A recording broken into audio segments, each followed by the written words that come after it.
ناظرین السلام علیکم ورحمۃ اللہ وبرکاتہ۔ دوستو، یہ کتاب درخشاں ہے جو 10th کلاس کی کتاب ہے۔ جو بھی طالب علم اس کتاب کی تیاری کرنا چاہتے ہیں، اگر ان کو اردو پڑھنا لکھنا نہیں آتا، سب سے پہلے وہ ہمارے چینل کے پلے لسٹ میں جائیں اور وہاں اردو پڑھنا سیکھے کا الگ باکس بنا ہوا ہے، اردو لکھنا سیکھے کا الگ باکس بنا ہوا ہے، 10ویں 12ویں پریکشا کی تیاری کا الگ باکس بنا ہوا ہے۔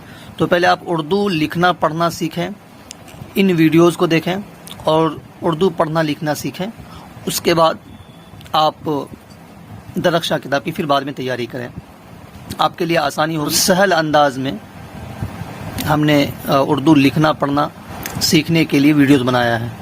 اور جہاں تک اس کتاب کی بات ہے تو میں آپ کو ریڈنگ بھی کرواؤں گا، اس کے بعد جو سوالات ہوں گے ان کو بھی حل کرایا جائے گا، اور جس دن سوالات کی باری ہوگی اس دن بورڈ پر پھر سوالات اور جوابات کو لکھ کر سمجھایا بھی جائے گا۔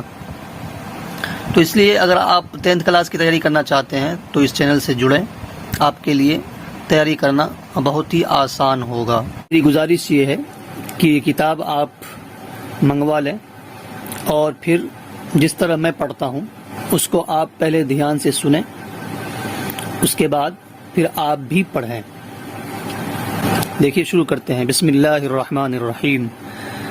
حمد۔ حمد کے لغوی معنی خدا کی تعریف کے ہیں۔ اس کا معنی کیا ہے؟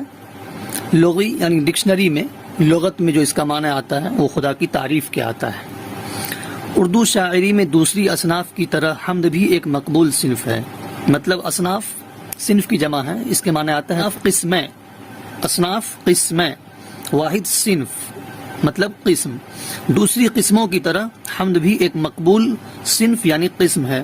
مقبول جس کو لوگوں نے قبول کیا ہو، جو پسندیدہ ہو، پسندیدہ ہوگا تبھی تو لوگ قبول کریں گے اسے۔ دیکھیے، جس میں خدائے رب العزت کی صفات بیان کی جاتی ہے۔ اردو کے تمام شاعروں نے اس صنف میں طبع آزمائی کی ہے، یعنی طبیعت کو آزمایا ہے۔ اردو کا شاید ہی کوئی ایسا شاعر ہوگا جس نے حمد نہ کہی ہو، یعنی اردو کے اکثر شاعر حمدیہ کلام بیان کر چکے ہیں۔ آگے چلیے۔ کوئی بھی کلام ہو، اس کی شروعات حمد کے ساتھ ہی کی جاتی ہے، چونکہ خدا کے نام سے کسی کام کا آغاز کرنا متبرک سمجھا جاتا ہے۔ کوئی بھی کام شروع کیا جاتا ہے تو اللہ کے نام سے ہی شروع کیا جاتا ہے۔ خدا کے نام سے کسی کام کا آغاز کرنا متبرک یعنی بابرکت سمجھا جاتا ہے۔ اس لیے بلا تفریق مذہب و ملت اردو کے تقریباً ہر بڑے اور چھوٹے شاعر نے حمد میں خواہ فرسائی کی ہے۔ اردو کے جتنے بھی شعراء ہیں سبھوں نے حمد میں کچھ نہ کچھ لکھا ہے، حمد میں کچھ نہ کچھ لکھا ہے۔ خواہ فرسائی مطلب لکھنا، اور اپنے قدرت سخن کا مظاہرہ کیا ہے۔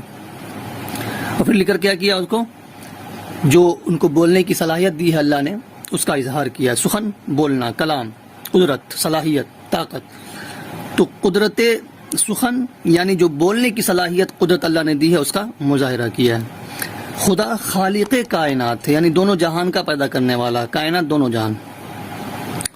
وہ قادر مطلق ہے، یعنی ایسا زبردست طاقت والا ہے کہ اگر وہ کچھ کرے تو اس سے کوئی پوچھ گچھ کرنے والا بھی نہیں ہے۔ مطلق، ہر قید سے آزاد، ہر قید سے آزاد، یعنی اس کا کوئی پوچھ گچھ کرنے والا نہیں۔ اس کی ذات یگانہ اور یکتا ہے، یگانہ تنہا، یکتا اکیلا، اور اس کا کوئی شریک نہیں۔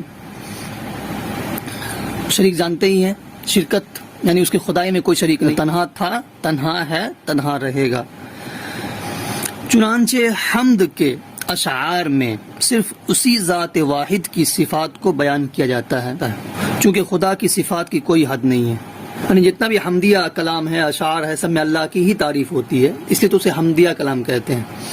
چونکہ خدا کی صفات کی کوئی حد نہیں ہے، خدا کی صفات کی، ان کی کمالات، ان کی عادت، ان کی خصلت کوئی حد نہیں ہے، بلکہ وہ بحر بے قرار ہیں، یعنی وہ اتھاہ سمندر ہے، ایسا سمندر جس کا کنارہ ہی نہیں ہے۔ اس لیے شاعر کے لیے بہرحال اس بات کی کافی گنجائش رہتی ہے کہ وہ جس قدر چاہے خدا کی بے شمار صفتوں کو بیان کرے، اور دراصل یہی اس صنف کی خاص خوبی ہے۔ یعنی جو جتنا چاہے حمدیہ کلام میں اللہ کے صفات کو بیان کر سکتا ہے، اور یہی اس کی خوبی بھی ہے۔ حمد میں جہاں خدائے رب العزت کی صفات کا بیان ہوتا ہے، دیکھیے یہاں سے یہاں تک اصل میں آپ صحیح سے یاد کیجئے، سمجھیے اس کو، کیونکہ یہی سوال بھی ہے اس میں اور جواب بھی ہے اس کے اندر اس سبق کا۔ حمد میں جہاں خدائے رب العزت کی صفات کا بیان ہوتا ہے، مطلب حمد میں اللہ تعالیٰ کی تعریف ہوتی ہے، وہی نعت میں حضور صلی اللہ علیہ وسلم کی شان میں مدحیہ اشعار پیش کیے جاتے ہیں، یعنی جو نعت ایک صنف ہے اس میں حضور صلی اللہ علیہ وسلم کی مدحیہ اشعار پیش کیے جاتے ہیں، اس میں تعریف کی جاتی ہے، اس کو کیا بولتے ہیں؟ نعت بولتے ہیں۔ اسی طرح منقبت میں بزرگان دین، خلفائے راشدین اور اولیاء اللہ کی منظوم تعریف کی جاتی ہے، اور جس کو ہم منقبت کہتے ہیں اس کے اندر کیا ہوتا ہے؟ اس کے اندر بزرگان دین، خلفائے راشدین جو ہمارے 4 خلفاء ہیں، سیدنا ابوبکر صدیق رضی اللہ تعالی عنہ، عمر فاروق رضی اللہ تعالی عنہ، عثمان غنی رضی اللہ تعالی عنہ اور حضرت علی رضی اللہ تعالی عنہ، یہ 4 جو ہمارے خلفاء ہیں ان کو خلفائے راشدین کہا جاتا ہے، اور اولیاء اللہ کی منظوم تعریف کی جاتی ہے۔ جو بزرگان دین ہیں، اللہ کے ولی ہیں، ان کی اس میں تعریف کی جاتی ہے، تعریفی کلام پیش کیا جاتا ہے، ایسے کلام کو منقبت کہا جاتا ہے۔ تو قصیدہ میں کسی بھی شخص کے اوصاف حمیدہ نظم کیے جاتے ہیں، اور قصیدہ جو ہے کسی بھی عام لوگوں کی تعریف اس کلام میں بیان کیا جاتا ہے۔ تو اسے یاد رکھیے آپ کہ حمد کسے کہتے ہیں، نعت کسے کہتے ہیں، منقبت کسے کہتے ہیں، پھر قصیدہ کسے کہتے ہیں۔ امید کرتا ہوں کہ آپ اس سبق کو سمجھ گئے ہوں گے۔ انشاءاللہ پھر ملتے ہیں اگلے سبق میں۔ السلام علیکم ورحمۃ اللہ وبرکاتہ۔